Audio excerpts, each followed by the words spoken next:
So the plan for today's video is to make an African wild dog habitat, but before I get into that, I set up an exhibit for some Amazonian giant centipedes, American bullfrogs, and axolotls, mostly so that I could sell the offspring for some quick cash, after which I went to the Zoopedia to check out how many African wild dogs I could have, and how large of a barrier I needed to set up. And after figuring that out, I started the long process of buying all the wild dogs I wanted, which was only a long process because I feel like the animal market can take an age to refresh sometimes. Nevertheless, after I had all the wild dogs I wanted, I pulled up the barriers. My goal was to make a barrier that wasn't just a square or a rectangle, which led to me making whatever this shape is. It was kind of a pain to make the path along the outside look nice.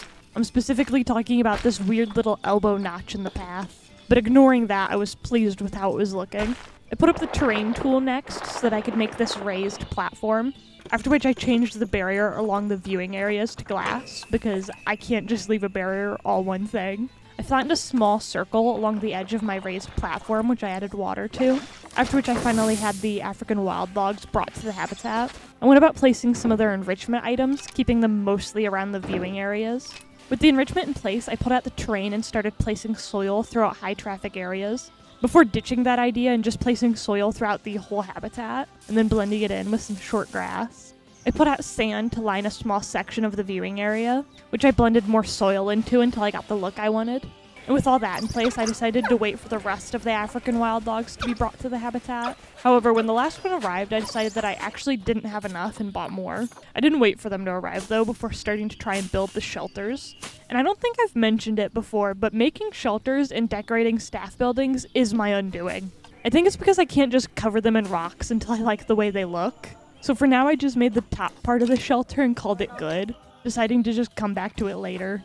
Instead, I pulled out the greenery using the same doom palms that I had used for the aardvark habitat, placing a good amount of the large ones before going with the small trees to fill in space around the bottom. And after cycling through most of the trees, trying to find one that would look good as the base of the shelter, I gave up and just used this white log, which looked fine enough. And after adding bedding, I considered the shelters done. So I went back into the nature tab to finish adding the greenery, starting by placing some of these larger bushes around, before pulling out the smallest dog bush to add around those for a nice pop of color. I added a few of these common reeds around the water, along with a little elephant grass for some variety. And to finish off the foliage, I added just a few of these sentry plants, along with a couple patches of flowers to fill out the green area a little bit more. I wasn't happy to leave the foliage there, but I knew I was going to go through with rocks along the barrier and around the water. So it looks empty now, but I do fill it out later. There also wasn't enough shelter for all the African wild dogs I had, so I copied and placed another one in the back, which looks really ugly, in my opinion. I just don't like the look of a bunch of circles floating around the habitat, and I do eventually fix it, kind of.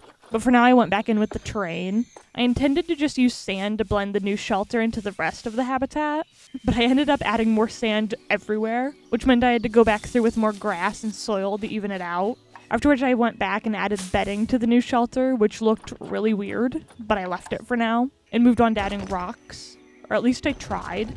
But the smaller rock clusters just weren't doing it for me, so I deleted them, and instead put out some bigger rocks to start lining the back of the habitat with, which I did in 2 sections using both the desert rocks and the red desert rocks, which they could escape from, so I moved a few rocks around to stop that from happening.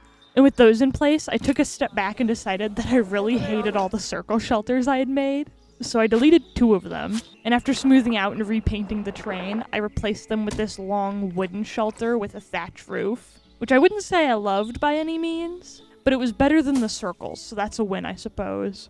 And with the shelter situation handled, it was time to go back to adding rocks. I started with adding more large rocks all over to really fill out the walls, before going through with smaller rocks to cover up the areas I thought looked weird.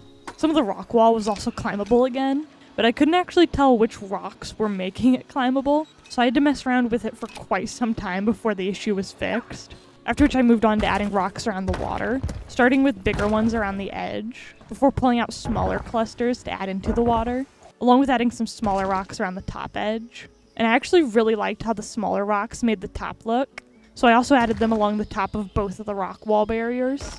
I didn't add a lot of them, but I think it was just enough to add some fun detail.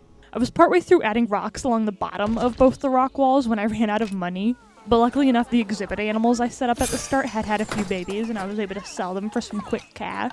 which left me with more than enough to finish placing all the rocks I wanted, and to buy the water treatment facility that I needed. Also, while I was taking a few screenshots for the thumbnail, I noticed these wild dogs on top of the rocks, which is strictly not allowed, and so I had to once again move rocks around to keep them from escaping.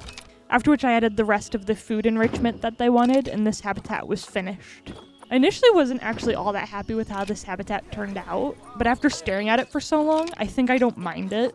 I really like how the back water section turned out at the very least. But that'll be it for this video. I hope you enjoyed watching. If you did enjoy watching, maybe consider subscribing. I'll see you in the next one. Goodbye.